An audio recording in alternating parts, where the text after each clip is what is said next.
And now, from beyond our dimension, this is the JeffMara Podcast. Here's Jeff. Today's guest is Ronny Dawson. He is a UFO experiencer and alien contactee. His story was featured internationally, and he's made an appearance on the NBC episode of First Look with a panel of UFO experiencers. Ronny's also the author of the book Ronny Dawson UFO Story, and he has his own YouTube channel. Ronny, welcome to the podcast. I really appreciate you taking some time out to visit with us and tell us your story. Thank you. It's good to be here. It's an honor to be here. Thank you very much. All right, Ronny. So let's just jump right into it, my friend. The first day you saw a UFO, what happened? It's crazy because, I've been working in the rural areas of the oil field for like 30 years, and I've seen everything there is to see out there. And I always thought, well, I've never seen a UFO. I've seen meteors and everything else, but never a UFO. I was kind of a skeptic. Yeah. And then all of a sudden in 2009, I started seeing these lights over the trees. They were just floating over the trees. They'd come on, they'd go out, they would sequence. I've seen them drop to the ground from 200 feet and then 2 seconds later pop straight back up 200 feet. Mm-hmm.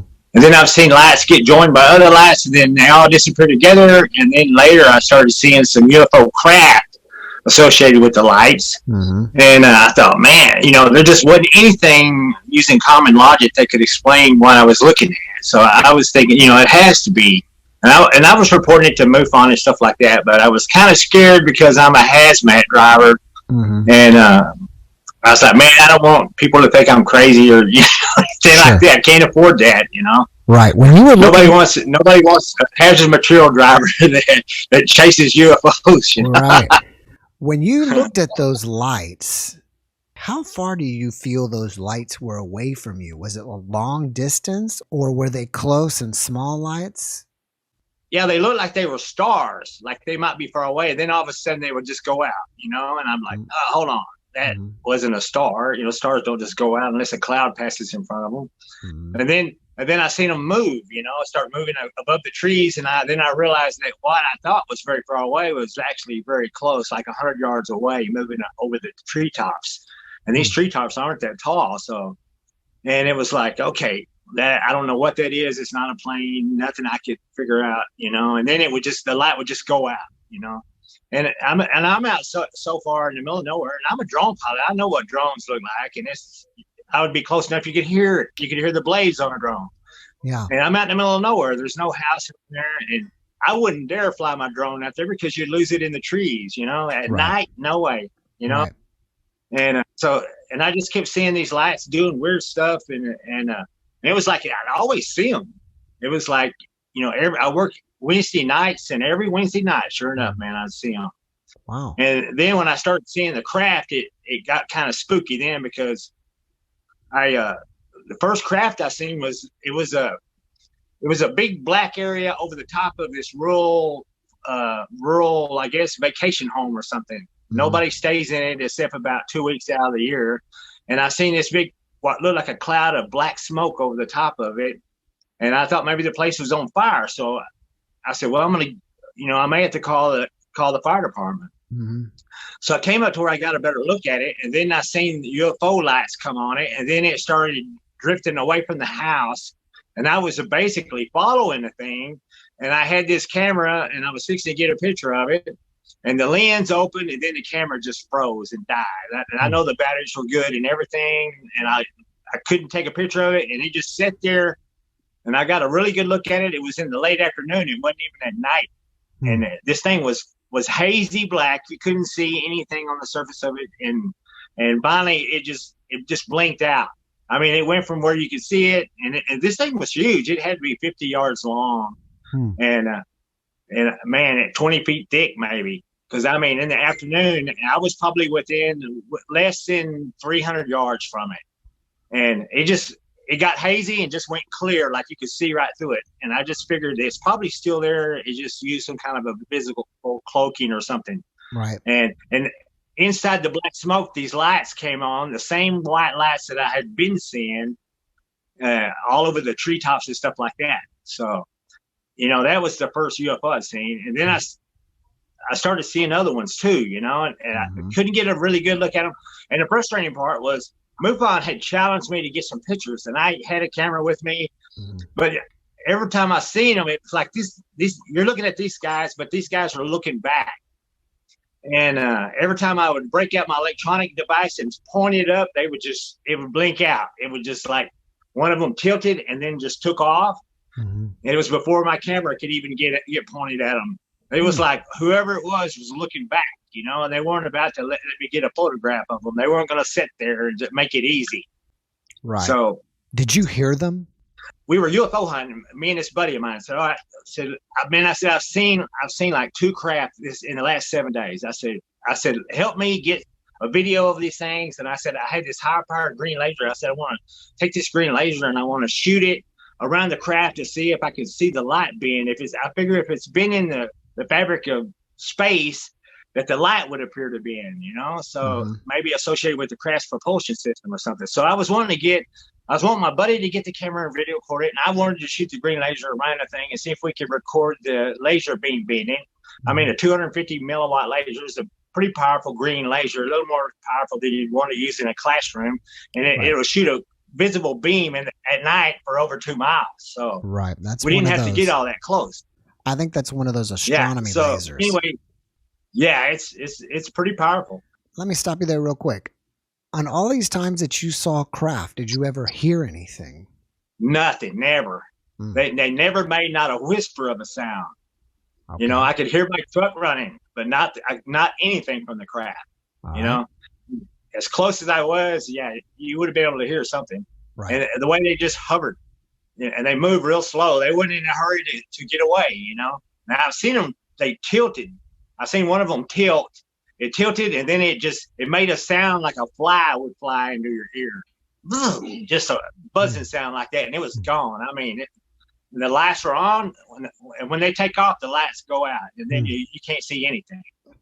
And I heard the buzzing sound, and the lights go out, and it was gone quickly. And anyway, this craft showed up.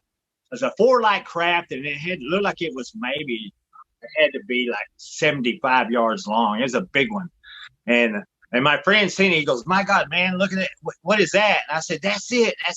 And I started shining the laser around the craft. Now, my buddy, we'd worked it out. He was supposed to have been recording while I was shooting the laser around the craft. And then I told him, I said, "All right, man." So I'm fixing to shoot the laser onto the craft, and we're going to see if it's reflective or whatever, see what happens when it hits the craft. And so I shined the laser on the UFO, and this thing, when it hit the UFO, it just absorbed it. I mean, it absorbed every bit of that laser light. I mean, it looked like the laser light just stopped, You couldn't see any reflection or anything like you would on the side of a car, nothing. It just absorbed all the light. And I looked over at my friend. I said, "My God, I hope you're getting all this." And he's sitting there with his mouth wide open. He'd never seen a UFO, and he was just gawking at this thing. And the camera was like 3 feet from him. Right. And I'm like, "Dude, you're supposed to be recording this." Yeah. And he's like, "Oh." And he grabbed the camera, and sure enough, it did just like the other ones did. By the time we grabbed the electronic device and got it up, pointed at it, it just blinked out. The whole thing just went dark. Right. And nothing. But the next night is when I had an alien home invasion. And I think it was probably because of what I did that night. What I did the night before was shoot the laser on the craft. The next night in my home, I had an alien home invasion. They basically froze me in my bed where I couldn't move. And I had just laid down to go to sleep. It wasn't like I had any time to go to sleep. I laid down in the bed, and I had lights on in the house where I could get up at night and go get a drink and go to the bathroom without falling over stuff. So I leave enough lights on, and I was a bachelor at the time, only living there with my cat. And anyway, so I lay down in that bed, and I noticed that I can't get up. I'm like, what the heck? And I heard stuff breaking in the kitchen, and I'm going, what is going on? I thought I was having some kind of medical issues, like, I don't know, maybe a heart attack or something, because I was paralyzed in that bed, and I couldn't move, and I couldn't figure out why. And I felt perfectly normal when I was laying still, but when I would try to raise up, it was like a force was like holding me in place. And the harder I fought it, the more it hurt to fight it. And then, like I said, I heard stuff breaking in the kitchen, and then I thought, well, something's wrong with me. The cat's in the kitchen, and then breaking stuff, and I'm going, and then all of a sudden the cat runs in there to where I'm at and jumps in the bed with me, and he's looking back out of the door like there's something down the hallway freaking him out.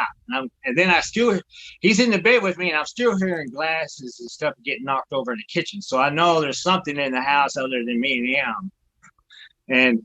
And pretty soon I seen him run by the door, and these little bitty things, and they were running on all four, and they were so fast that you couldn't even see them, man. They just zipped by the doorway, and I'm going, my God, what in the world could move that quick?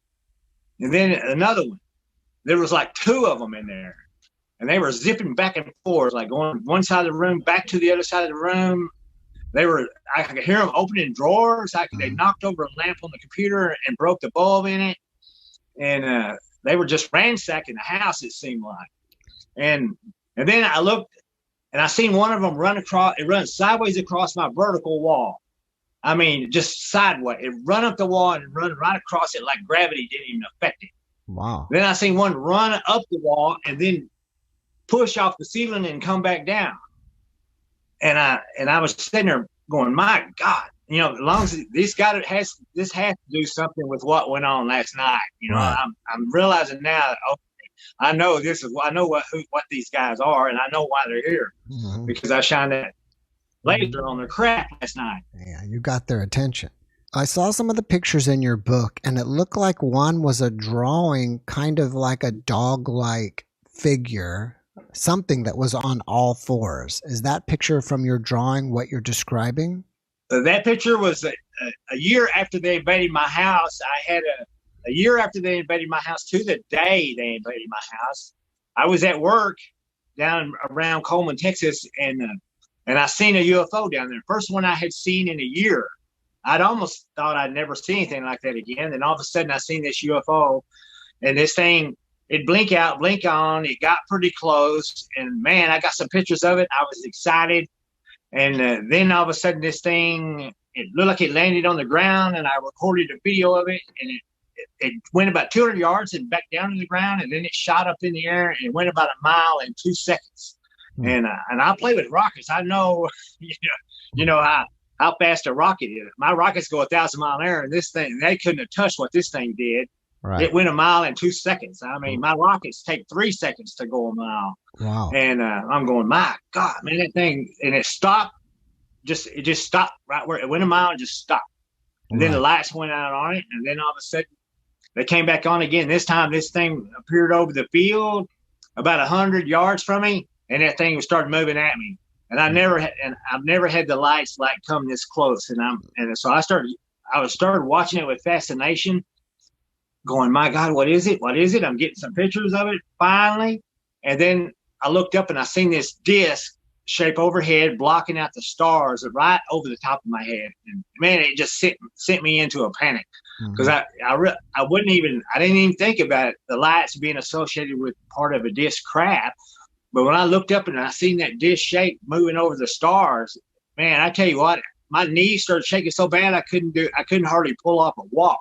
I really wanted to run. I wanted to run to the trees, man, and get away from this thing. But my knees were shaking so bad I couldn't hardly pull off a walk.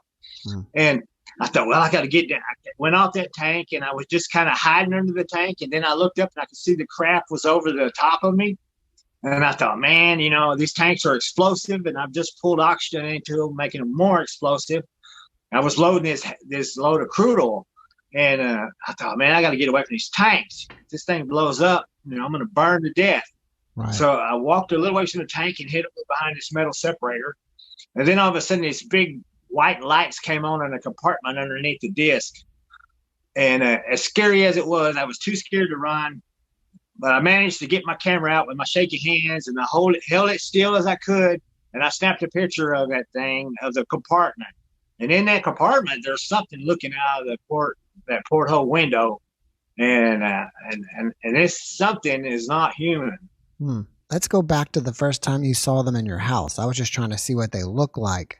After that happened, Weren't you freaked out about that? Or I'm surprised you didn't get PTSD or something. The home invasion stopped when they got to the point where the laser was being kept. And I had the laser in a locked gun cabinet.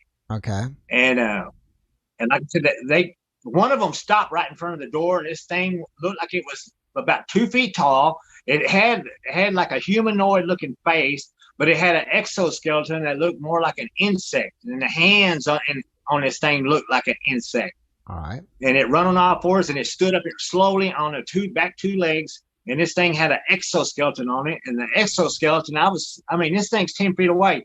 I could see thorns on the exoskeleton. Like if you would have grabbed this thing, it would have tore your hand up. It had these thorn appendages sticking out of this shell-like covering on it. Mm-hmm. And so I got a really good look at this scary-looking thing from 10 feet away while I was paralyzed in my bed. Mm-hmm. And my cat was like freaking out as well. And finally, they came into the bedroom where I was sleeping. They run up underneath the bed. There was 3 of them. They run up underneath the bed, and they started shaking the hell out of that bed. They were lifting the bed frame, the mattresses, me, the whole thing, shaking it, almost picking it up and slamming it down to the floor, and just scaring the living hell out of me. And I thought I was going to die, really, Yeah, I don't blame you. So they found your laser pointer in your gun case, and they unlocked the gun case. They unlocked that gun cabinet. Every drawer in the whole house was open. Every cabinet in the whole house was open. The locked gun cabinet was open. They opened it up, even though it was locked, because when I was laying in bed, I was so scared for so long, it built into a rage, and I'm like, I'm either going to break free and kill these suckers before they kill me. Mm-hmm. And I tried to fight that force that was holding me down so bad it almost gave me a heart attack. It felt like my heart almost quit beating.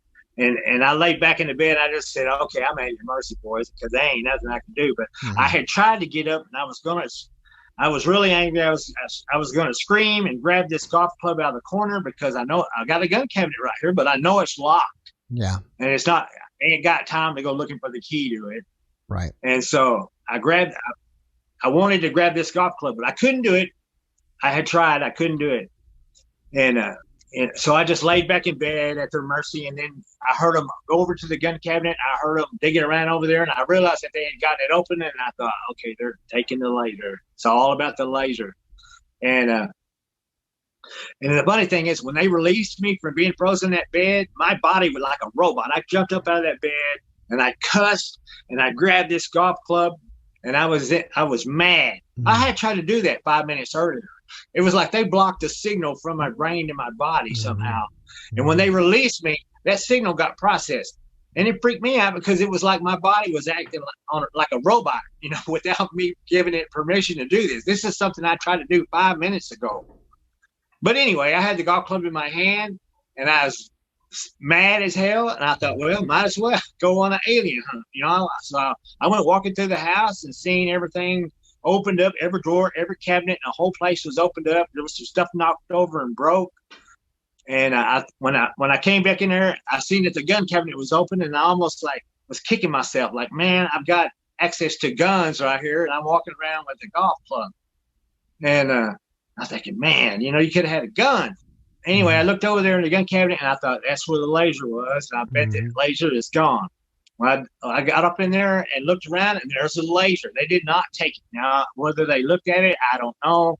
I was surprised. I was almost surprised it was still there.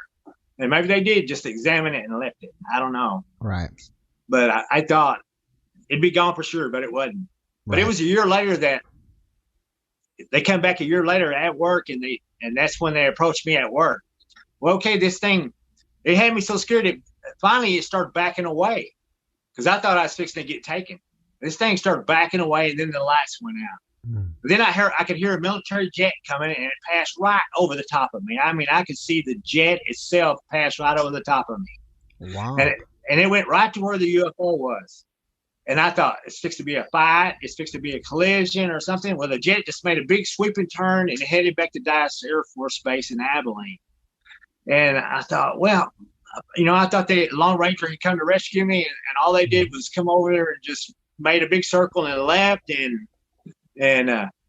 But before the craft was even outside, the UFO lights came back on. Right out there in the same place it was, right where the jet was. And the lights came back on over there. And then the thing, it moved to the side, and then it went out again. And 10 minutes later, I noticed these lights start spiraling down out of the sky. And it was like a cluster of lights. And I thought, man, is that a cluster? Is that a group of jets coming down or what? But anyway, it started getting really close. And I thought, okay, whatever this is, I'm going to get a look at it. Right. But this thing, it started sweeping over the top of me. It came out. It's almost like the color of the sky started changing color. It was like a fog bank started appearing where these lights were. And this thing came rolling out of this fog bank. And what I thought was going to be a small craft, it turned out being, this thing was a V-shaped craft. It was probably a mile long in full total length. And this thing went right over the top of my head.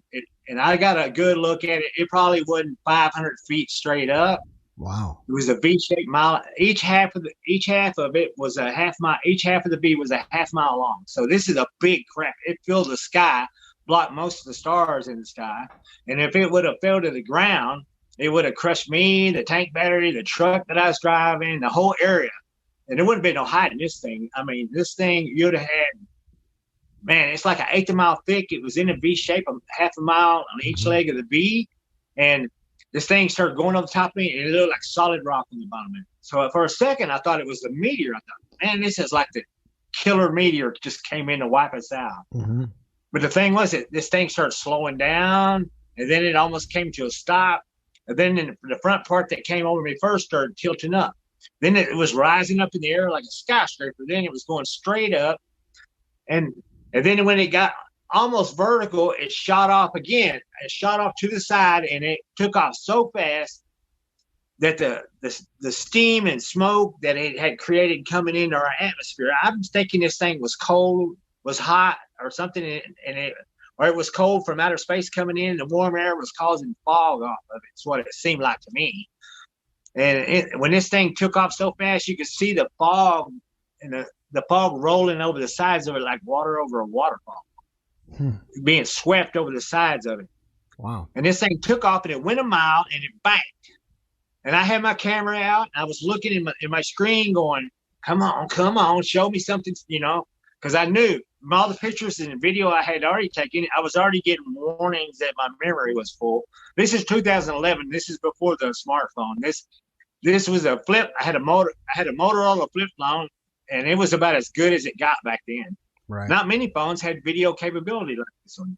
And I spent extra money to get this one because I'd been seeing stuff and I was wanting to get some pictures, So this was like a top of the line military grade Motorola phone. It was almost like the Rugby, if you're familiar. It's an AT&T Tundra phone made by Motorola. And it was about as good as it got at the time. And anyway, this thing, it went a mile away, and then it banked. When it banked, I could see the top of it for the first time because I'd been looking at the bottom of it. And the bottom was solid rock with burn marks and craters. It looked like the surface of the moon as it was passing over my head. But a mile away as this thing banked back towards me, this thing had looked like a city built on the surface of it. Man, there was buildings, there were structures, and you can see some of the pictures that in my book there where I've taken the video and I've got the still frames and I've zoomed in so you can see what's on the surface of this thing. And this thing looks like it had never been touched by human hand ever. And those creatures that you see in the pictures, all of those came from the surface of this thing. There's like 3 or 4 different creatures on the top of this thing, just riding right on the top of it. How you couldn't ride on the top of a jet, you couldn't ride on the top of an airliner. And one of those creatures, that the insectoid thing, it has to be 40 feet because the picture is taken from a mile away. This thing is taller than everything on the surface. It's towering above it. This thing has to be as tall as a telephone pole, if not taller. So you're looking at a 40-foot insectoid sitting on the surface of this thing while it's moving. How is that possible? It's not possible. Not by anything we know is possible. Right.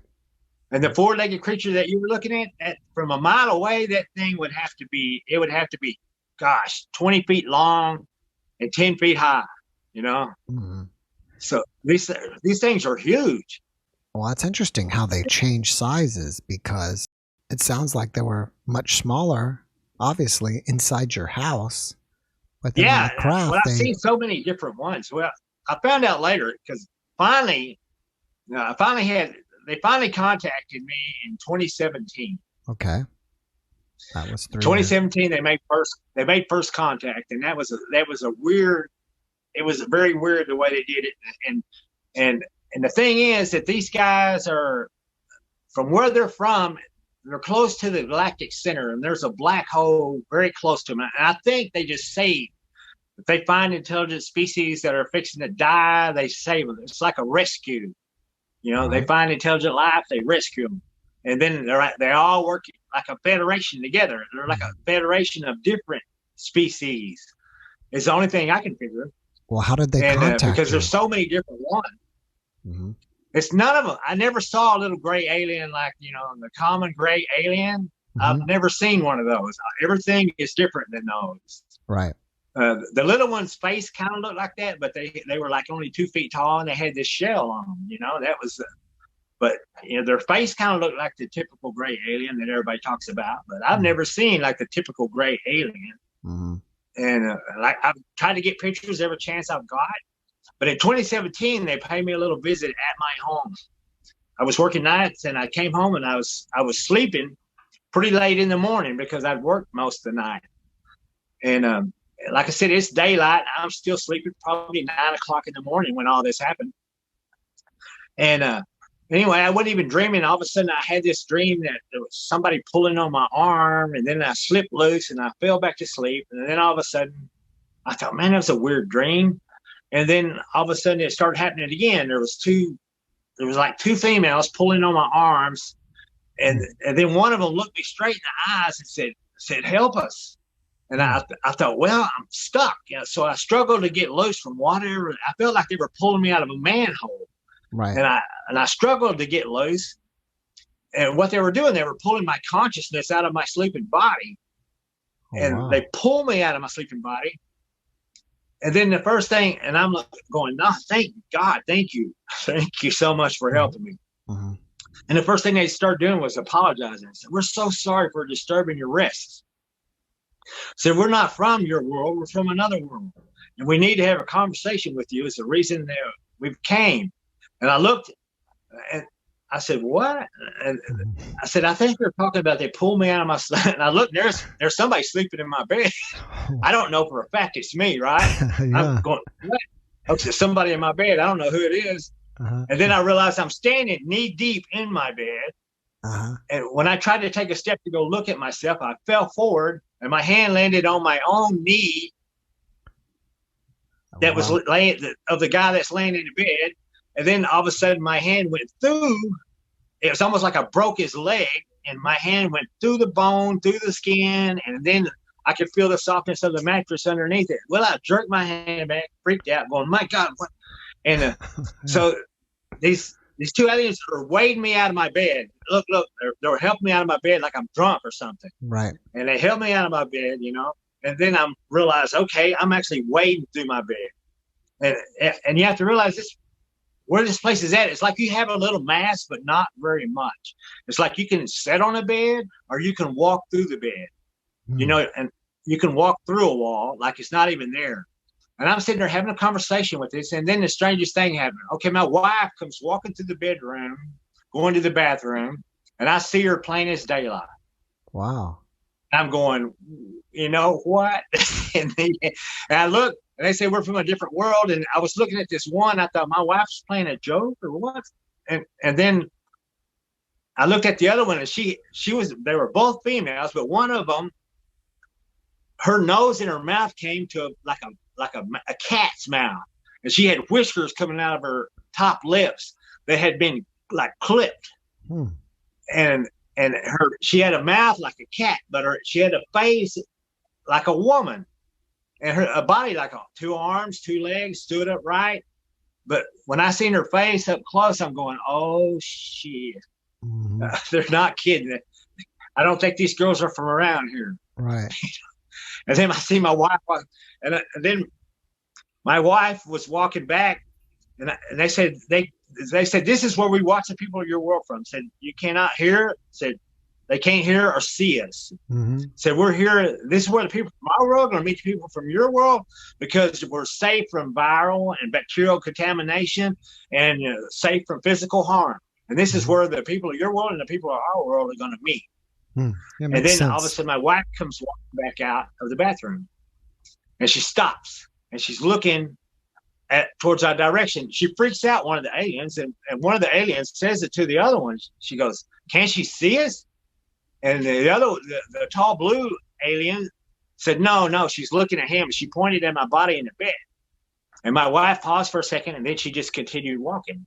And I asked her later, I said, "Why did you do that?" She goes, you have some sleep apnea issues, and sometimes you stop breathing for like a minute, and it worries me. So when I walk through here going to the bathroom, I stop and pause for a second until I see your chest rising up and down. I know you're all right. Mm-hmm. See, I never knew she did that, but I was sitting there watching it, and it freaked that ET out, because they thought she was looking at us, right. But she wasn't. She was just looking at my sleeping body in the bed next to us. Right. So I am having a conversation with two aliens, basically, right in my bedroom, and my wife's walking through, and I can see the clothes she's wearing. I can see the light coming in around the windows in the bedroom. I can see the light coming from the bathroom, the light coming from the kitchen.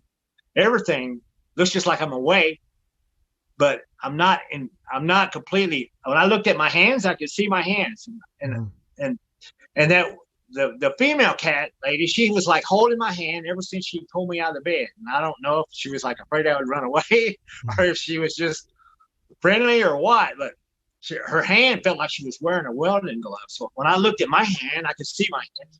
So I wanted to look at her hand. So I let go of her hand. And it acted like it kind of hurt her feelings that I was, I was refusing contact with her or something, It kind of acted like it hurt her feelings, but I looked at her hand, and she had pads like you'd see on a cat's foot between every digit of her finger, and on the palm of her hand, and on the heel of her hand, like pads like on a cat's foot, and that's why her hand felt like she was wearing a welding glove, So I was looking at extreme detail, because I'd always heard, you can't, if you're dreaming, you can't see detail.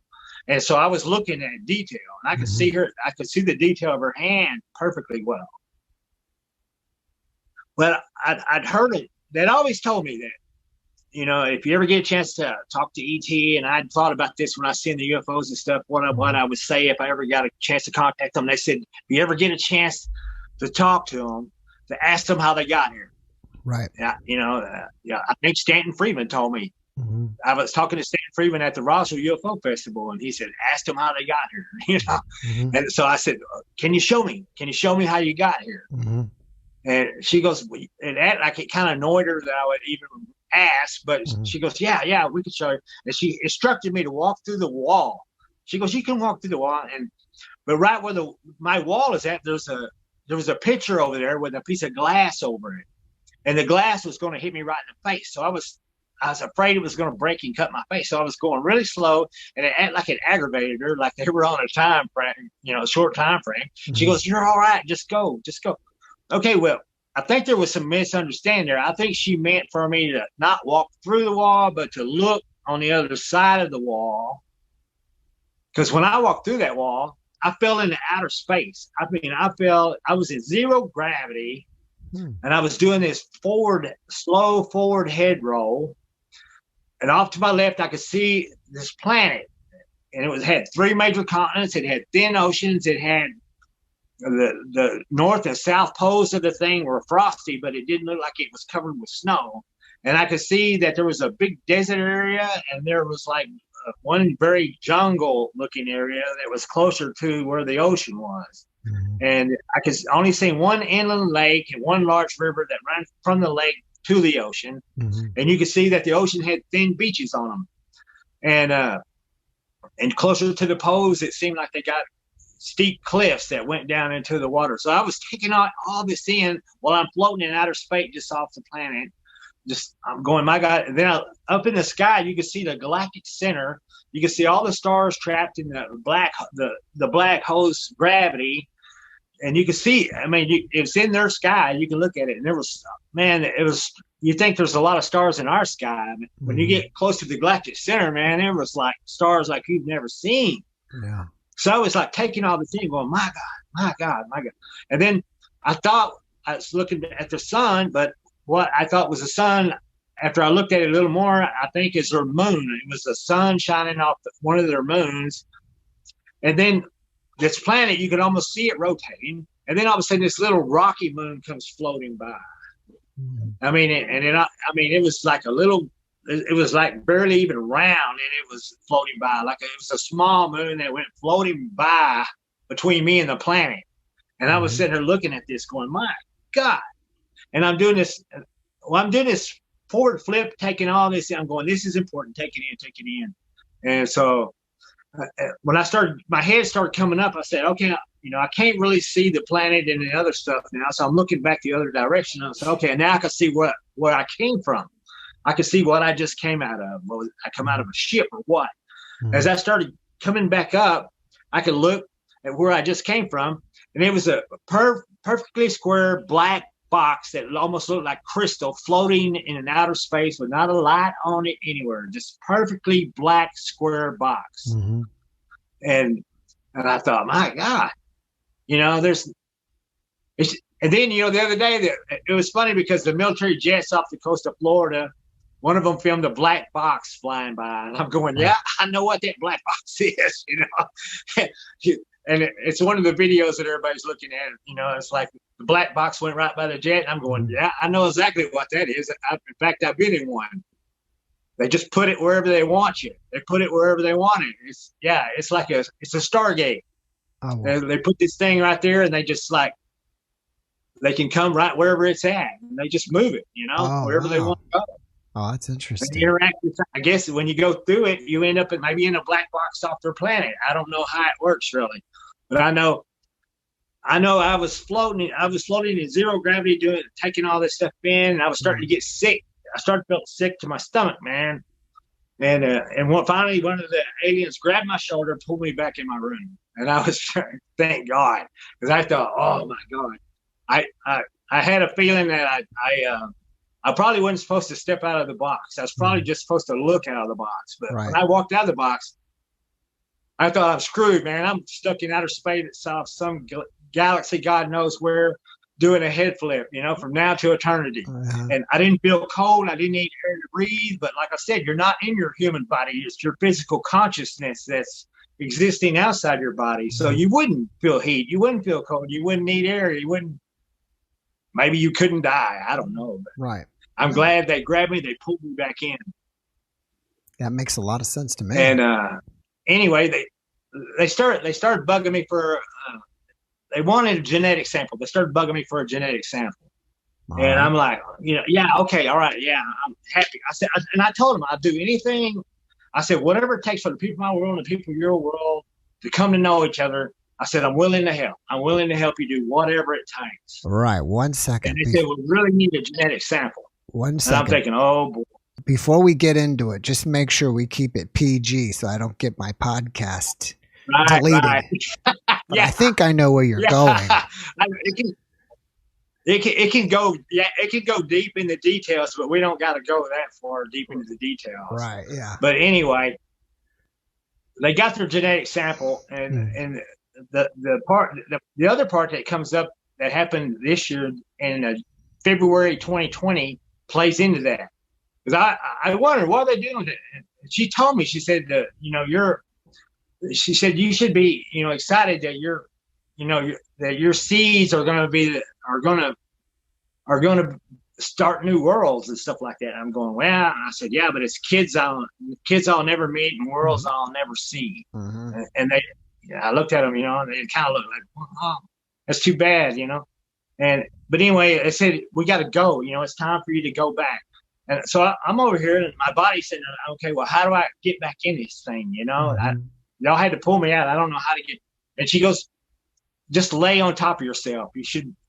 And so I laid right on top of my sleeping body, and I just laid there. Nothing happened. Well, I looked over and I was like, I'm thinking in my brain, I'm going, man, well, y'all not very good at this because it ain't working. I thought, man, I'm trapped. I'm not going to be able to get back in it. And she goes, no, get up, stand up. And then she said, okay, now leap on yourself. And so I leaped on myself. And this time it felt like I fell 6 feet. And as soon as I hit the bottom, I woke up in bed. And when I woke up, I opened my eyes in bed, and the room looked identical to the way it looked just a few seconds earlier, except I couldn't see them at all. And I knew, I had a feeling they were standing right there beside my bed. I even waved at them like, thank you, because the room looked identical. My wife was wearing the same clothes. I seen her walk through the bathroom in, everything, Right. So, and they said, and also when I was going through the wall, at one point I felt a 2x4 going through my right shoulder because I had to move through it. So I thought, well, everybody's going, well, you're just dreaming, Ronny. It's just a dream. I was like, I don't have dreams like this. I got my stud finder out. I started moving. I said, now think, there's a 2x4 went through my shoulder inside this wall. I said, I have no idea where the studs are at in this wall. I got my stud finder out, and right there, I said, I went through right here with my face, and then I moved the stud finder over right where my right shoulder would have hit. There's a stud inside the wall. That's amazing. Let me ask you a few questions here. You guys don't sleep in the same room? Or does she sleep in a different room than you? Are you a snorer or something? No. I was working nights. No, I was working nights. So she's already up. It's like 9 o'clock in the morning. She's been up since about 7. Okay. So I was in the bed by myself, but we sleep in the same bed. Oh, okay. So she had already been awake. Okay, that makes sense. And then, yeah, it was like 9 o'clock in the morning, and normally I wake up when I'm working nights at about 11 a.m. All right. Try to get as much sleep as I can because I have to begin the next night. All right. So I sleep as late as I possibly can. That makes sense. It sounds like you ended up siring some children. Can you guess how many children they think they created from you and where they are? I don't know anything about the children, but I know one of them was talking to the other one, and she said something about, she said the clone. She said, put it in the, make sure to save enough for the cloning program or whatever. And I'm going, cloning program. And then and like I said, after that, I didn't see anything it was like, I seen some UFO lights, but it was almost like they were popping in just to say hello. And then I never seen nothing amazing like I had seen. It was just a blinking light that appeared up close to me, and then it flashed out and then gone. And so for 2 years, I almost didn't see hardly anything. Right. So I thought, man, I guess they're done with me. I don't know. February 2020. I was going to ask. What they did was they took that genetic sample. They made a clone. Okay, so they cloned you. They made a clone of my body. They cloned me. Part of it, they cloned. They made a clone of me. Okay. In February, they pulled my body out from here, and they put it into the clone there. They pulled your consciousness out of your body and put it into the clone. Is that what you're saying? Right. Wow. Yeah. In an alien planet, God knows where. God knows where it's at. And when all I know is when I didn't feel anything except when I woke up. I woke up, and then I was in like an operating room, and I know I was falling into this stuff. And there's this doctor that was really angry. He said, "You got to get him out of here," because I was bumping into some of the medical equipment. And this angry doctor said, "You got to get him out of here." Well, they escorted me out of, this is like a medical tent looking thing. And I walked out of this medical tent looking thing, and there was these 2 guys. I don't know. They were young guys, and I thought they were like orderlies or something like that. They was helping walk me out. 2 young, stout guys.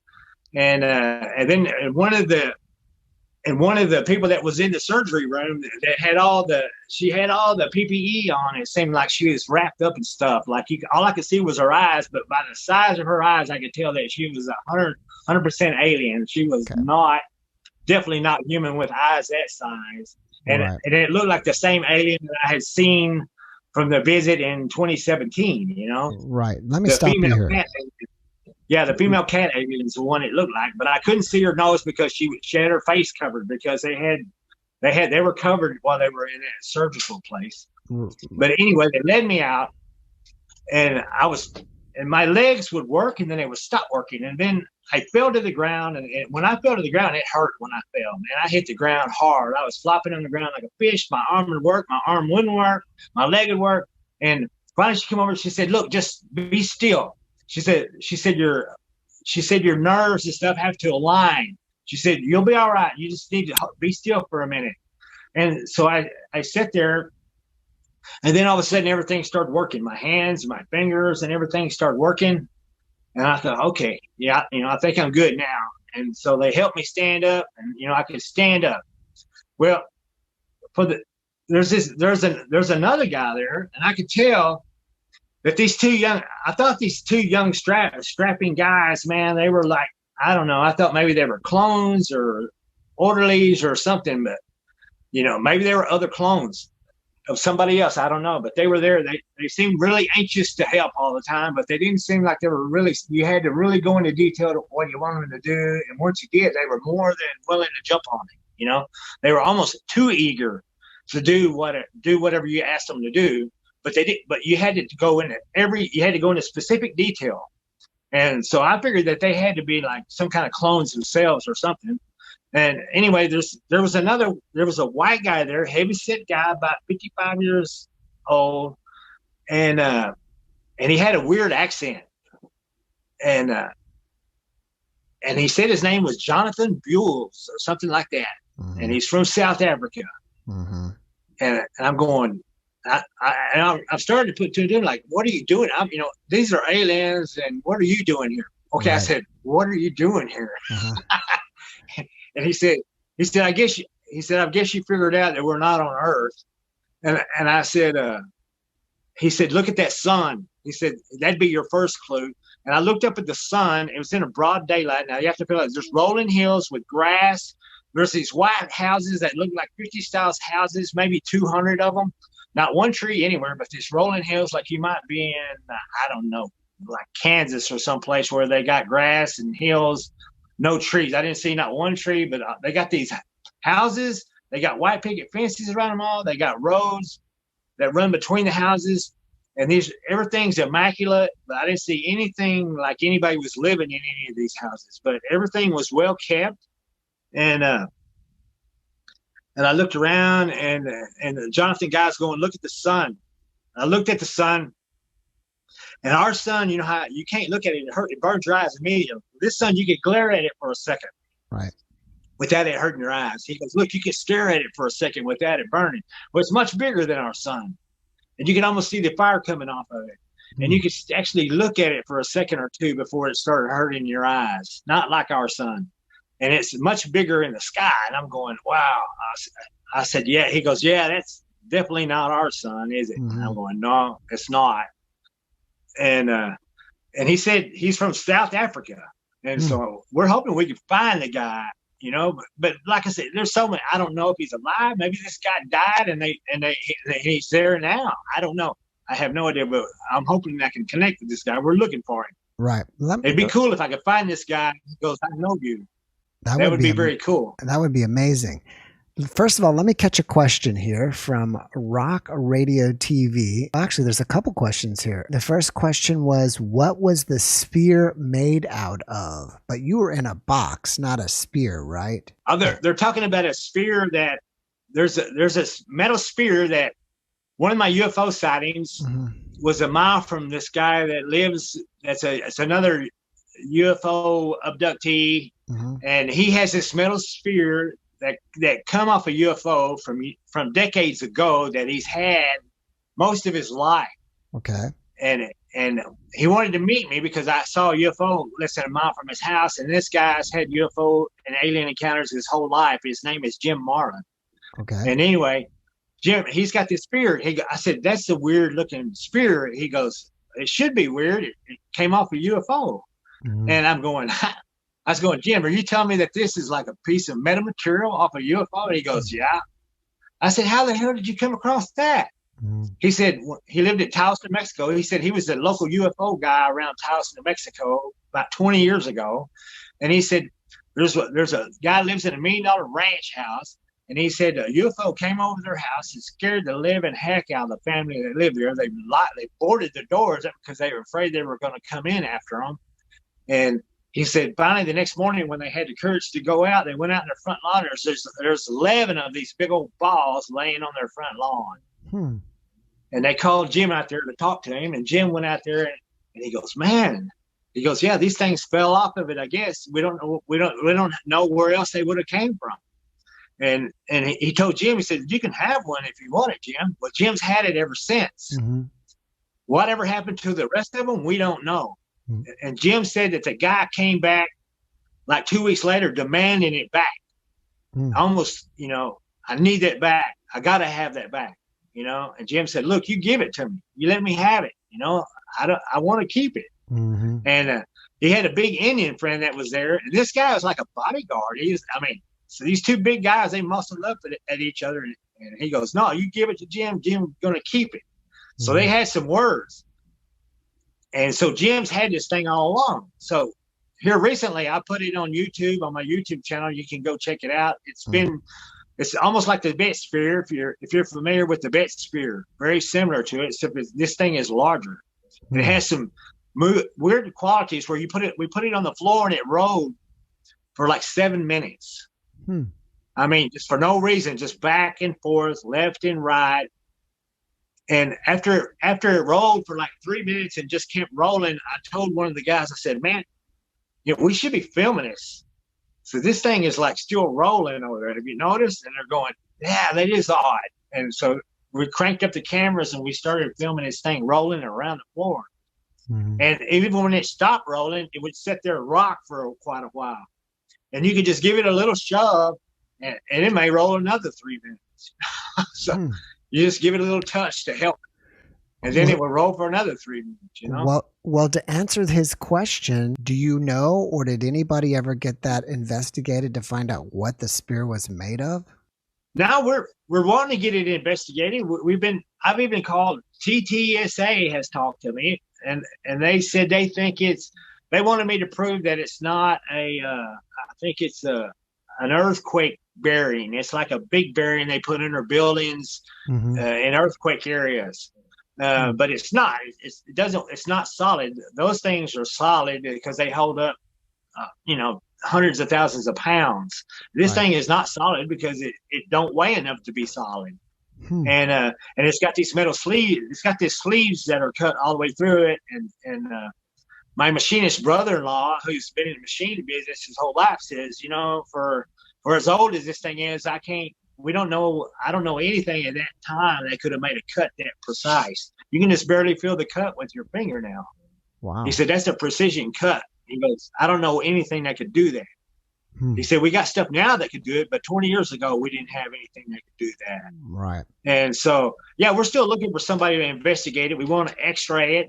Now, Jim is very protective of it. He don't want to just take it off that property. It's on private property. It's behind locked gates. And that's the reason he still has it is because he's so protective of it. We've had Daryl Sims wanted just to hand it to him. And he said he would pay for all the investigation of it. But Jim doesn't want to he don't want to turn it loose. He's afraid he'll never see it again. Yeah, so I don't blame him. On 2017, you had your initial contactee with the two cat-like women, and you didn't see them.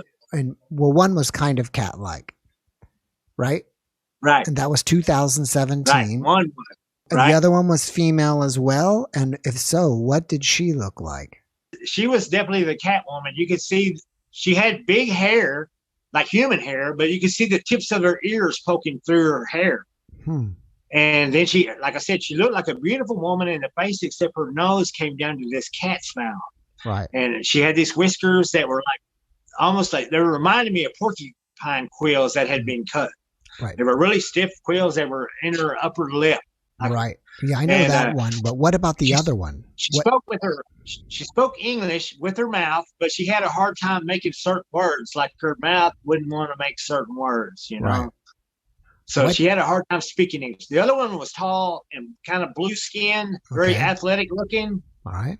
And had this, I thought it was a birthmark, but it was a big ruby that was glued to her cheek. She had like a diamond or something glued to her forehead. She had a tattoo on her other cheek of looked like a flower of some sort. Wow. And she had like blue skin. I drew the picture of her in one of the drawings that you see. I drew the picture of her because I seen her up close and personal. Then I compared it to one of the actual photos I took back in 2011 when the craft approached me. Remember I told you there's a white light came on in the compartment under the disc, and there was something standing in it? I believe it's her. And when you look at it, I've cleared the pictures up as much as I can. When you compare my drawing to the creature that's standing in that portal opening, it looks like her. You can see the ruby on her cheek even. Wow.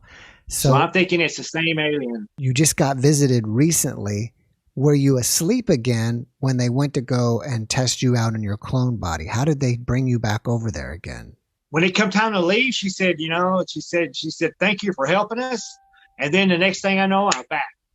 I don't know how she did it. No, I mean, it was like, well, I'm saying when they got you there in the first place, did they come to your bedroom again and wake you up again and say, and then, hey, we want to show you something? Or no, this time when I awoke, I was in the clone body on an alien planet somewhere else, and I have no idea how they got me there, but it seemed like I was in like something laying on the floor. And when they got me up, I was dizzy and drunk, and I was bumping into the medical equipment, and the angry doctor person ordered me out of the surgery room. And so they escorted me out of the surgery room because my muscles in my legs and my arms wasn't working right, and I was falling into stuff. And so, but it was like there was something there that it was almost like it was like a canister or something laying on the floor that they pulled me out of. And when it come to, maybe it was timed so that after a certain time, I automatically went back, but it was different than the last time. I mean, I don't remember leaving. I don't remember coming back. I just know I was there, and I was there not like I was before where I could walk through walls. I was physical there. And when I fell on that ground, it hurt. That's really interesting because it's like as if they created a clone body of yours to work in another dimension, it seems. But according to Jonathan, the other abductee that I was talking to, he said what they're working on is they're trying to get enough genetic samples that they can make a clone that will accept like many different people. That they can take the physical process of people here and transport it into a clone there. Where one clone, like I'm probably the only person that could ever use my clone there. But what they want to develop is a clone that could take multiple people. And then you would be looking at some kind of an interdimensional tourism where they could take us if we wanted to go experience what it's like to be in their world or whatever, physically. It's like maybe it's too far to take us physically from here to there, but they can take our consciousness from one point to another quickly. How do you know you were cloned? I mean, did you look at your body and realize it was the same body? Well, I knew it wasn't my body because I was wearing that body had tube socks on it. I hadn't worn tube socks since the 70s. And they had these Converse shoes on, but you could tell they weren't real Converse shoes. They were like alien duplicates of Converse shoes, and the shoes didn't look right. And then I was dressed funny. The other guy was dressed funny, and I was like, I don't dress like this, and I don't know anybody that dresses like this. I don't even know where you'd find tube socks anymore. Right. And so I'm like, and she told me, she goes, okay, and she told Jonathan, she goes, this is right, say hello to Ronny Dawson. And he goes, I'm familiar with Ronny Dawson. And she said, no, I mean, the real Ronny Dawson is in there. And then the guy, he like freaked out, like, are you in it? Ronny, the Ronny Dawson, real Ronny Dawson's in here. Yeah. See, he knew clone Ronny Dawson. Wow. He'd been around clone Ronny Dawson, but that's the first time I've ever been in the clone. And he was like, this is your first time? He goes, oh man. He said, it's nice to meet you. He was excited like he's meeting somebody for the first time then. But before he was kind of acting like, yeah, I know Ronny Dawson. She goes, no, this is the real Ronny Dawson from back there. And he's going, oh, okay. He got excited, like, okay, all right. Your first trip, your first trip. Right. Now, when did this one happen here in 2020? It was in February. Oh, February. All right. That's interesting. Yeah. interesting that you mentioned that they were wearing like the PPE stuff, like COVID stuff. I don't know if COVID really hit back then. Do you think that was what they would wear anyways, or do you think they were concerned about COVID? Well, we can't go into too much detail, but they had another cat woman in there that they were going to do surgery on, apparently. Okay. So they were doing many things there, and they were basically, when I was in there, and then they brought a cat woman in later, and they were going to do something to her. So I don't know what all they were doing, but it was very much like a surgical setting. And the weird thing was when I left the surgical room, there was this. There was a wall of air, like compressed air, that you walked through. You couldn't see anything. I mean, you walked through it, and it was like the air changed. And they told me, they said, don't stand here. This is a sterile environment. And they said, move through it quickly. They didn't want me. And when I broke the plane, you could feel the difference in the pressure rushing by me. It was like the pressure was different on both sides of this thing. And you just walked through it. And it was a hazy, like, wall that you had to walk through. Right. And when you pierced it, you could feel the difference in the pressure rushing by you. And they told me not to stand in it, to hurry through it. They didn't want to lose their sterile environment. And I thought, wow. So, but the tent that they were operating in, it looked very much like you would see like a military surgical tent. Right. Nothing fancy. You'd think these high-tech aliens would have some kind of medical ship or something like that. No, it was just like a tent. It was like a tent setup, and they were inside it. But this one piece of equipment, I got a good look at it when I bumped into it, and it was really weird looking. It was a series of circles on a rod that got smaller as it went to the tip. And I bumped into this thing pretty hard, and that's when the doctor scolded me and made them escort me out of the surgery room. And so I got a good look at that piece of equipment. No dials, nothing like we would see on our equipment, but it looked pretty high tech, and it had these knuckles that would swivel at all different angles, So. Yeah, no telling what that did. How did your wife deal with all this? I mean, at the first time when you told her about it, did she think you were crazy or what? I'm surprised she didn't even want to, Yeah, she struggles with it, but at the same time, she's seen some, I was glad when my family got to see some UFO lights finally, because they thought I was just crazy. And then one night we were driving back from a birthday party, and the lights appeared through the windshield, and I said, and I even got it. Caught it on video. We seen it through the windshield, and on my YouTube channel it says Dawson Family Sees Lights, and I put the video on there. You can see how everybody in the car got excited. We had 4 members of our family and a friend that all seen it. So we seen the lights. We followed the lights for like 10 minutes. We got out and we filmed the lights. They put on a light show for us that lasted probably 30 minutes, and we were filming it with like 4 different cameras. At times, I couldn't catch the lights coming on and going off, and my daughter would catch it coming on and going off. So we had lots of cameras and lots of people, and I put a clip together of the best stuff that we caught, and we watched it for 30 minutes. And, so they kind of, after seeing that, they're kind of not quite so skeptical anymore. Well, that's good. Yeah, I'm sure it should have been really tough on them. But as far as the aliens like coming and taking me, yeah, they're still having a grasp with that one. I understand it's pretty hard to buy, isn't it? And how do I prove it? But one of the ways I have proven it is they were talking about the cat aliens having an estrus. They wanted to break her estrus cycle.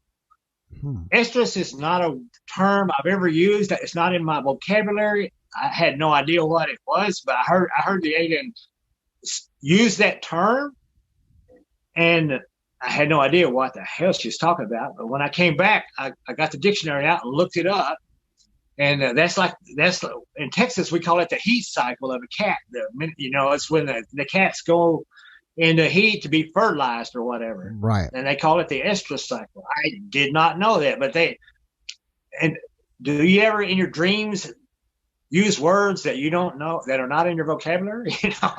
I've never have. Right. Yeah. I've never used words that are not in my vocabulary in a dream, and then recall them enough to go look them up in a dictionary. That's not something that happens. So. Have you ever been I'm pretty certain that this is going on. Have you ever been hypnotized to see if you have any other things that have happened to you that you don't even remember? I know the famous regressionist Yvonne Smith. We talked to her at Roswell. She said she would be excited to do something like that with me if we could ever get the time to do something like that. Yeah, that would be see amazing. if there's some stuff that I don't remember. Right, that would be amazing, because who knows? They may have visited you many more times that you don't even know about. Yeah. Well, I'm not quite so scared now that I've actually got to talk to them and meet them. Mm-hmm. Before, that was to scare the heck out of me when I seen the ships get close, the lights come on really close to you. Huge lights come on up in the dark sky for no reason and stay on for 2 or 3 minutes, and it's pretty scary. But now that I've actually talked to them, met them, I'm not quite so scared anymore. All right. So you saw them last February. When did you write this book? I wrote this book in 2016, and it's an ebook.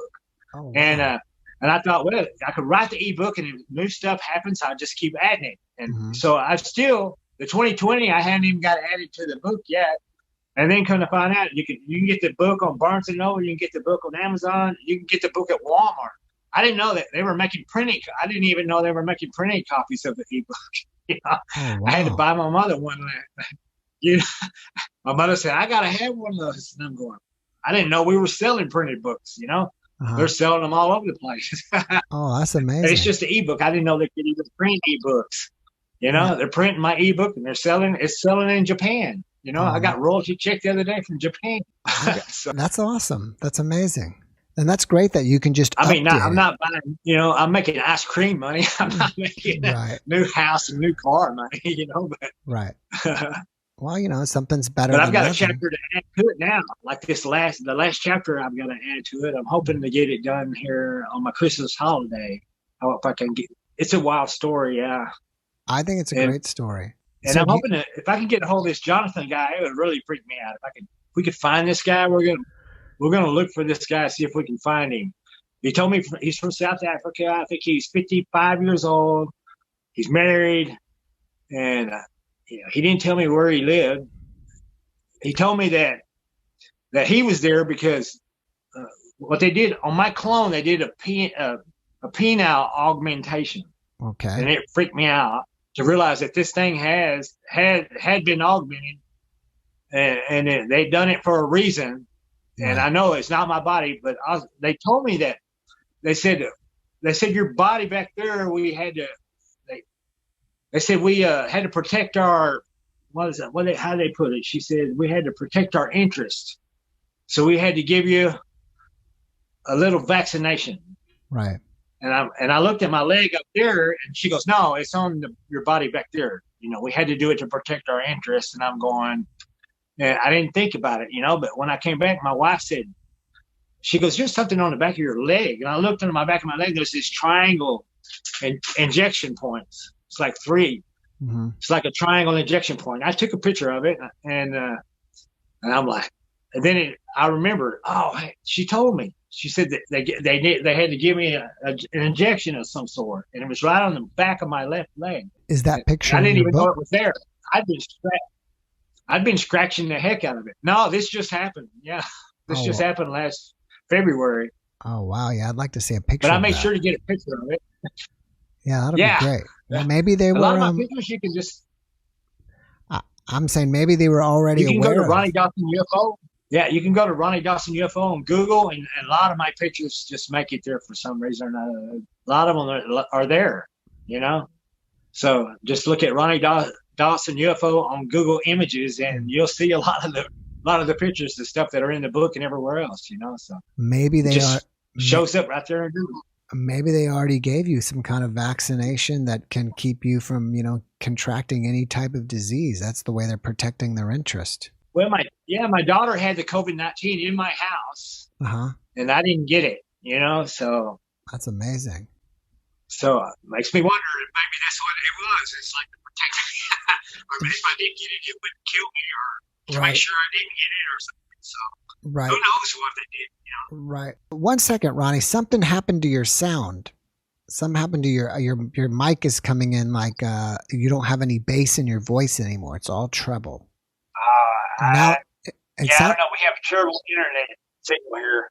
It's kind of It's probably coming the internet signal is fading in. Okay, you're back now, so that's good. All right. Well, do you have any other projects you're working on besides this book? Like, are you, are you doing anything to do any more investigating yourself, or are you going out anymore and looking for UFOs, or you've had enough? No, I still want to get. I still want to get to the bottom. We want to do some X-raying on this metal sphere down there, and and that's got a lot of people interested. But like I said, it's hard. I'm kind of the go-between between the guy who has it and the people who are interested in it. And sadly, you would think there would be people standing in line to. I figured TTSA would jump on it. I like, are you looking for metamaterial? And I got it. And they seem uninterested. So I was kind of disappointed in TTSA. It's like, are you guys really interested in metamaterial? And then it occurred to me, they either got so much metamaterial they don't need anymore, or they just don't believe me, So right. I think I read about your book on Amazon, either that or in your bio, that you had mentioned, or somewhere it was mentioned, that at one point when you saw a UFO, you actually called in to somebody reporting a low-flying craft. Is that true? Yeah, on the big craft that flew over me in 2011 in Coleman County. Like I said, this is a mothership that flew over me. I called a low craft report to the FAA on this thing. I figured it had to be on a radar. It had to be on somebody's radar, because Dyce Air Force Base is about 80 miles from there, and Abilene Regional Airport is about 68 miles from there. So they're in less than in Snyder, Texas, they have a 600-mile military radar. Mm-hmm. And so I know somebody had to catch it on radar. So I filed a low craft FAA report, and we had a conference over the phone, and basically the phone conference that we had, and they had several people on it. I don't know who they all were, but they said, they said at the time, said every craft in the area every known craft in the area at the time was located without incident. And that I should report my UFO, and that was the term they used, because I had made a point not to ever say UFO. Mm-hmm. I just described it as a very large craft that was incredibly low to the ground, mm-hmm. and they're the ones that called it a UFO. They said I should report my UFO to Newport National UFO Reporting Center. Wow. So I thought that's pretty wild that the FAA called it a UFO. Right. Well, maybe they get enough calls where they know how to respond. I think it would be interesting for you to, I don't know if it's even possible, but one, if you could get any documentation that shows that you made that call, like if they have it within their records. And two, I wonder the day that, you said that you saw the jet kind of fly around. I think it was the mothership. Yeah. It'd be amazing if you had some documentation that showed that they did do a flight that day. Yeah, I'm encouraging people to do a FOIA request on the radar information there, and I did try to get some of the radar information, and they said that it was the guy who looked for it said it was either missing or it was being used, but it could have been being used by the FAA at the time. It could have been the reason that I'd filed that report. It could have been the reason that it wasn't accessible at that time, but I know that. If somebody could look at that radar footage, a mile-long V-shaped craft has to show up on a radar. I'm thinking there wouldn't be no hiding something that big, right? And it's there, trust me, because not only did I see it with my eyes, I got it. I got the footage. I got 15 seconds of it. I caught the left half of it on a video on my cell phone, and a lot of the pictures that you see of the creatures and stuff like that, and the surface of that thing it's a city. It's a flying rock with a city built on the surface of it. Mm-hmm. And it was funny, the MUFON investigator that came out, she goes, trust me, she goes, this is all our stuff. She goes, this secret military stuff. And I'm going, oh wow. I said, yeah, it's not our military stuff, because I said she didn't realize some of the stuff that I've seen on this thing, and I'm going, this thing ain't never been touched by human hand. Trust me. It is not us. It's not ours. Right. I mean, even the woman that you describe, it sounds amazing. It's like a human-cat hybrid in some way. Oh yeah, and when she took her clothes off, she had stripes all over her body, wild looking stripes, almost like zebra stripes that went around her. It was, and she had like felt like hair all over her skin. Mm-hmm. You know, it was, you can look on Google Images, Ronny Dawson UFO, Google Images. I actually seen that picture there of her that I drew. Wow. Now, I'm not much of an artist. She's much prettier than the picture I drew. Yeah. But that was the best I could do. But I did do pretty good on the body, I think. But the face, she looks a little better in the face. I didn't do her great service on the face because I'm not much of an artist. Well, yeah, I don't blame you. But you get a good idea of what she looked like. Yeah. Right. Ronny, you have an amazing story. Do you have any recommendations for people if they see UFOs or come into contact with aliens? Do you have any recommendations on how to act or what to do? One of the things I've discovered is that cameras themselves don't do well. Like I said, when I tried to use a camera, the battery drained and it locked up. I've had better luck with cell phones. And what you want to do is don't try to get a picture of it, because people talk about bad images, all that. People are taking UFO pictures with potatoes and stuff like that, but they don't realize that our cameras under perfect circumstances work great. But you get out there at night trying to capture a moving object in the dark with limited lighting, you're not going to get a great picture. You know, if you see a great picture of a UFO under those conditions, it's probably fake or CGI. You know, it should not be a great picture. And my pictures aren't great pictures because they're real pictures. But I encourage people, if you see something, take a video, not a picture, because one of the things I did to prove I was working, there was a professor. He said, I'd have a better time believing your story if you could show me some stars in the sky, identifiable stars. So I took the picture, I took the still frames, I took that area, and I used the sky map, and then I reduced the clarity level to what it would be here in Texas. And I looked at the area that I was in, the time I was in, and the direction I was looking. And then I went through the still frames of the video footage, and I found where the star pattern was the same as what was there on Google Sky. So I put it right next to the UFO, and I sent it to the professor in Florida. And he said, wow. He goes, that thing is huge, isn't it? He said, it's either really close or really huge. And I said, well, I can tell you it's not really close, or you'd be able to see it. He said, yeah. Because I've had people they blew the pixels up to this. They said, we blew the pixels up in your picture to the size of tennis balls. And they said, if you fake that image, you did it, but in a way that we could never figure out. And I said, no, there's nothing fake about it. You know, that's the reason. He goes, yeah, we just seen it. They said, we took it and blowed it up and looked for fake stuff on it. And he goes, there's nothing there. And he goes, that's the original picture taken with the original camera. And I'm going, yeah, it is. I ain't trying to hide a daggum thing. You know, I said, you know, I've shared the original files with anybody and everybody. And I've even started an Imgur account. I had people that were wanting to debunk me say, open an Imgur account and we can blow your picture up, and then we can look at the pixels and see if you manipulated them. So I got me an Imgur account, and I put all my pictures on there, and I fell in love with Imgur then, because I did a lot of my own stuff on Imgur. Like, oh yeah, I could take a fuzzy picture and blow it up bigger there. You know, I could do all the stuff I was wanting to do there that these debunkers are doing. So they helped me. And I put my stuff up there so they could try to debunk me, because I know it's not debunkable. I had the American Skeptics Society one time want my pictures so they could use it. You know, they could use my story to, and they said there wasn't enough evidence to make a proper determination or something like that. You know, they didn't want to sign off on it, but they didn't debunk it either. So what about if someone happens to meet an ET or alien face to face? What are your recommendations? Right. First of all, you have to realize this is one of the pressures that I was under, is that when you're talking to an ET, you're representing every man, woman on planet Earth. And I know this.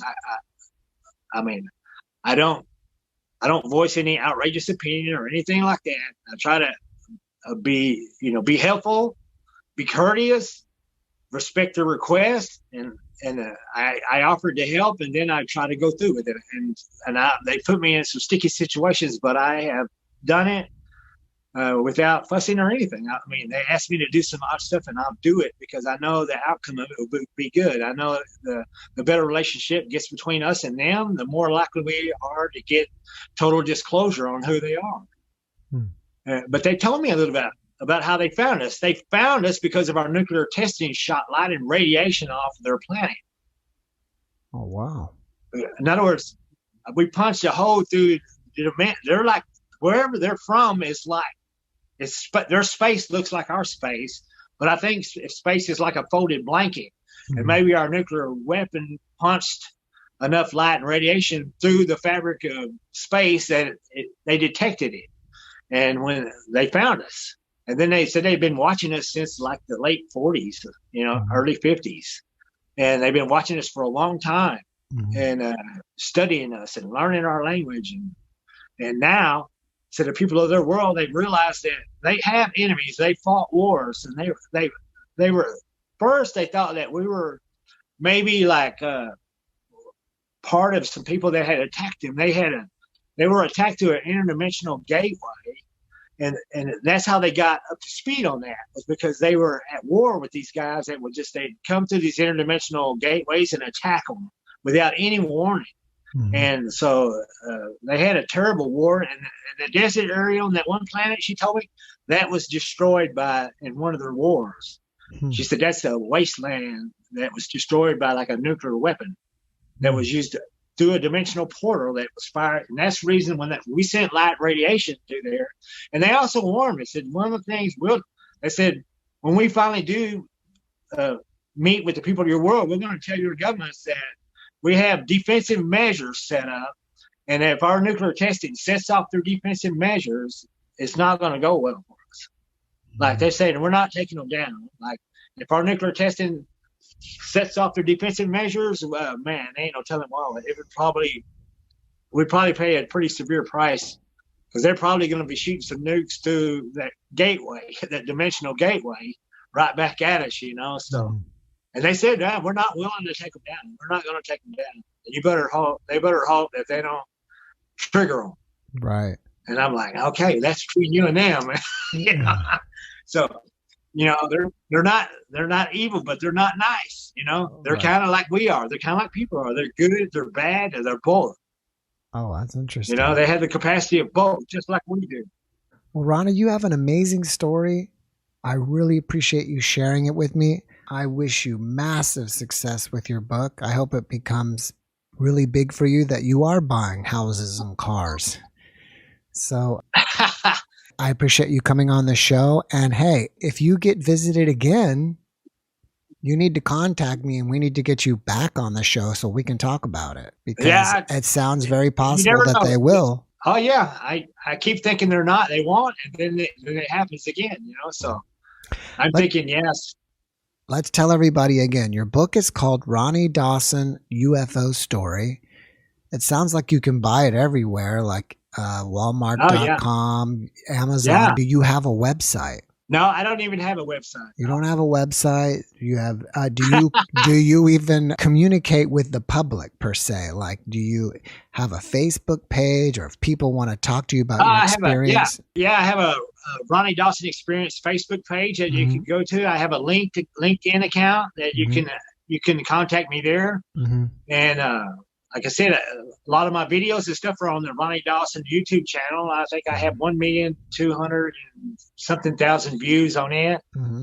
And so, you want to see more of the stuff about the sphere, everything about the sphere is there, the pictures of it, and some of the documentaries people have done with it. And so, yeah, I got a lot of stuff out there, and I've done quite a few radio shows, and you can check some of the shows and other stuff. And the story, I never really wanted to write a book.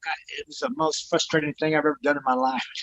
But I wanted to get it on paper, because I'm afraid that, I've had some pretty close calls and under strange circumstances.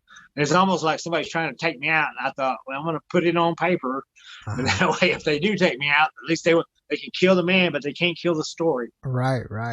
All right, Ronny. Well, I'm going to take off, but thank you so much for being on my podcast again. I wish you the best, my friend, and you have a wonderful evening. It's been a pleasure, man. Thank you. Likewise. Later. Thanks for watching the JeffMara podcast. I really appreciate you. Another way to show support is through YouTube memberships. And if you do, there are loyalty badges and other perks depending on your level of membership. All you need to do is click the join button underneath the video to find out more. Thank you for your support.